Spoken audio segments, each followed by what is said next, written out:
Hey guys, this is God of Politics. I'm going to a brand new video, but before we get started with this video, please like this video and subscribe to the channel. Also follow me on Twitter and join the Discord. Those are both linked down in the description. But in today's video, I will be doing another 2024 election prediction. I haven't done one of these in a while, but this prediction is going to be an interesting one that many people are predicting. Some people think the candidates may be a little different, but this is certainly a possibility, and that is Joe Biden versus Ron DeSantis. Now, I haven't put any VP candidates because I want to make this race about the presidential candidates themselves. I don't think VP candidates will change this too much, but I don't want to add that element into it just for this case.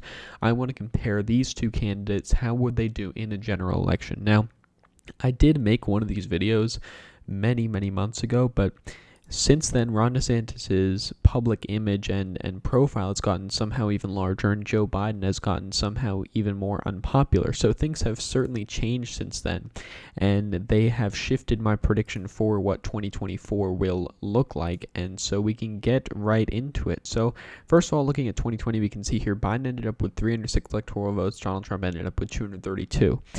Biden did it by flipping 5 states, and he did this across the country: Southwest, Southeast, and the Midwest area.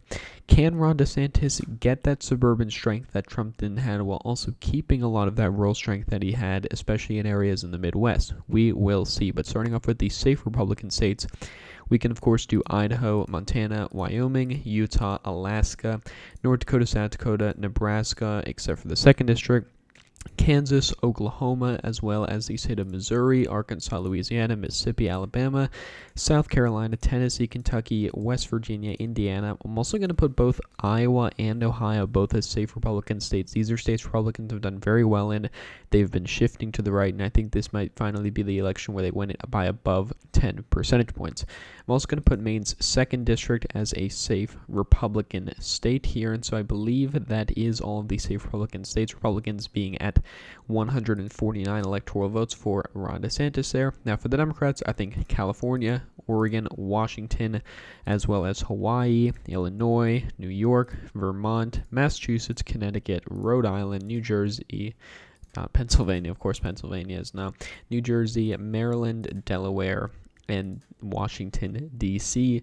will all go by above 10 percentage points. That is what I use as the safe margin: 10 percentage points for safe, 5 to 10 for likely, 2 to 5 for lean, and 0 to 2 for tilt. And this is very similar to a lot of the predictions that we had in the 2020 election in terms of the safe states here. So not too many surprises here, other than I would say Iowa and Ohio would be, I guess you could say, newcomers to this safe category over here. But we can get into these likely margin states, and while we do see that Ron DeSantis is currently behind by 31 electoral votes, he will go ahead with both the states of Texas and Florida, propelling him all the way to 219 electoral votes. We are only at the likely margin states. Now, Texas is a state that I do think Democrats are doing better in the long term, but I think Ron DeSantis is a better candidate for this state. And just to speak a little bit about Joe Biden, I don't think he is the best candidate. I think he's better than someone like Kamala Harris in terms of the 2024 nomination, but I think that there are better candidates than him. I think someone younger, I think someone who can excite the base a little more would be a figure. I don't know who that figure is. You could say that there is nobody that fits that bill, but I do think there are better candidates than Joe Biden, but Joe Biden is certainly not the worst of them. There are worse candidates than Joe Biden. So speaking back to Texas, Ron DeSantis, I think, does better than Trump did in the suburbs slightly.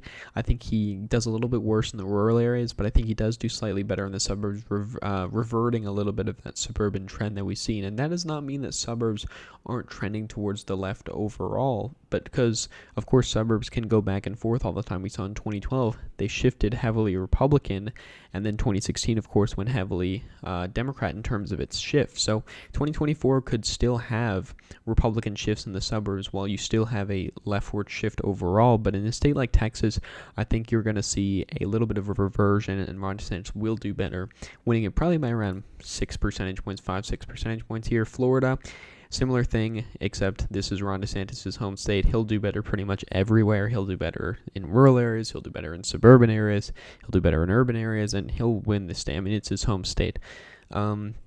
And so those are the two likely margin states here. I don't believe that there are any others, but we can get into the likely margin states for Joe Biden, and I'm going to put both Colorado and New Mexico in this category. I do see the possibility that New Mexico does get closer, but for now I'm going to be a little bit more cautious and put it in the likely category.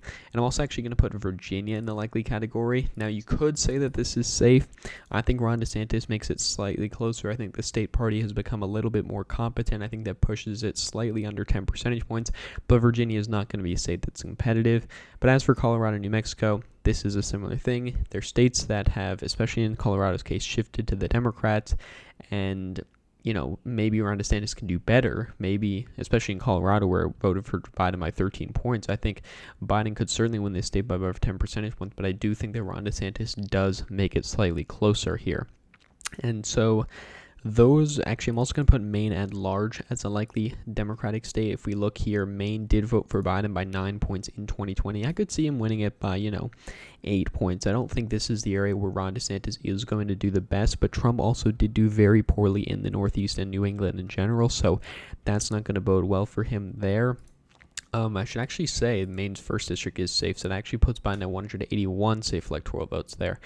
Maine's first district should be safe here, but those are all of the likely margin states, I do believe. Now, moving into the lean margin states, I think the first lean margin state is going to be the state of North Carolina. This is, one of those stubbornly Republican states, and I think that North Carolina is definitely one of them. You can argue states like Nevada are more stubbornly Democratic, but North Carolina is a state that Democrats have had some success in, but it has been a while since they've had success at the federal level. I think it's really been by 2024 probably will have been 10 years or more since the Democrats have really won a lot of races here. They won the 2008 Senate race here, but they lost it in 2012. The presidential race, they lost the Senate race in 2014. Of course, they lost it in 2016 and 2020. They're going to lose it in 2022. So not a lot of things going well for them in this state. But overall, it is still going to be a state that is going to be close. Now, I'm also going to put, actually I will leave them for now, but we can do some of these lean Biden states. I think New Hampshire I'm going to put as lean, and Minnesota I'm going to put as lean. I think that these are difficult states to predict. Minnesota is one of those states that was surprisingly close in 2016, voted for Biden by a much bigger margin in 2020. I think we meet somewhere in the middle of that in 2024, because again, I don't think Ron DeSantis is going to get the rural levels that Trump did, the rural levels of turnout, the rural levels of vote, but I do think he does do better in the Minneapolis suburbs, and that does give him a better result overall. As for New Hampshire, a lot of people have talked about incumbents not doing well here, lots of other factors. I do think Biden still wins it. I don't think there's enough information for me to say that Ron DeSantis would be favored here, but this is certainly a state that would be much more competitive than it was in 2020 here. Trump really made a lot of New Hampshire voters mad, and you can see that in the result that we had in the state of New Hampshire, which was, of course, a very strong victory for Biden, 7.3 percentage points there. Now, that leaves... I'm actually also going to put Nebraska second. I'll move that to tilt. That's going to be another one of those close races. It went by about 6 percentage points in 2020, and I do believe it did get slightly better in redistricting, and Ron DeSantis is going to probably do slightly better in the suburbs, but I do think at the end of the day, Biden probably does win it.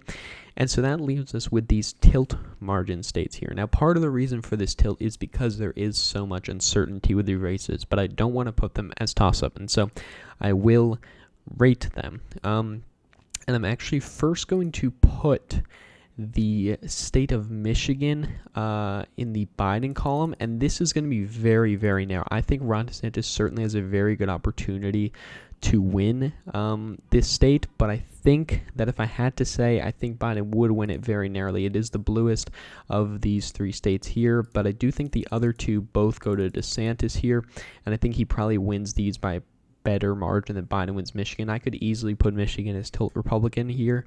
I'm also going to put Arizona as tilt Republican. Arizona is a state that Republicans lost by a very narrow margin, but they've done well at other levels of government here. 2022 will be a true test to see, what is the strength of Republicans in the long term, and I think that they can still win, and they can certainly win in this presidential election. I think with Ron DeSantis, that is a good candidate.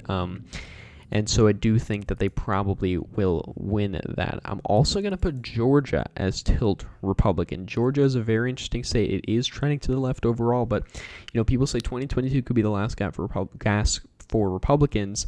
I think 2024 could be the last gas for Republicans. I think 2024 is a year that Republicans can win back Georgia as long as they don't run Trump. They run Trump, I don't think they're going to win Georgia. They run DeSantis from the home state of Florida, or from the neighboring state of Florida, I should say.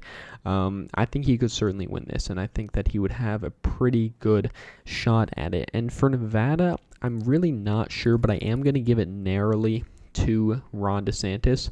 I think this is a state that Republicans have done pretty well in lately. I think, and again, similar to Arizona, 2022 is going to be a true test for this state. Can Republicans win it? They can certainly win it. Are they favored to win it? That's another question. For now, I would say they narrowly are. But again, that's going to be a very close one. So a lot of these are more true toss-ups. I think Wisconsin, I would actually probably move to lean at this point. I think Wisconsin is one of those states Democrats don't have the best future in, but Pennsylvania, Michigan, Georgia, Arizona, Nevada, going to be very, very close. I can accept arguments for these states going either way here, but overall, my prediction as of now is Ron DeSantis getting 297 electoral votes, Joe Biden getting 241 electoral votes. Now, this would be a very interesting election. This would be an incumbent losing. Incumbent lost in 2020, incumbent lost in 1992, incumbent lost in 1980, 1932. So it's not, common, but, 2 elections in a row certainly would be something. And this would elect Ron DeSantis as the 47th president of the United States here with a pretty strong victory, though it would be due to narrow victories in Pennsylvania, Georgia, Arizona, Nevada. But again, much of that is due to uncertainty. These races could go blue. These races could go red by a larger margin. But I'm open for suggestions. What do you think? Do you think DeSantis wins? Do you think Biden wins? Which states do you think they win? Let me know down in the comments below. But anyways, guys, thank you all for watching this video. Please like this video and subscribe to the channel. Also, follow me on Twitter and join the Discord. Those are both linked down in the description. But again, guys, thank you all for watching this video, and I'll see you guys later.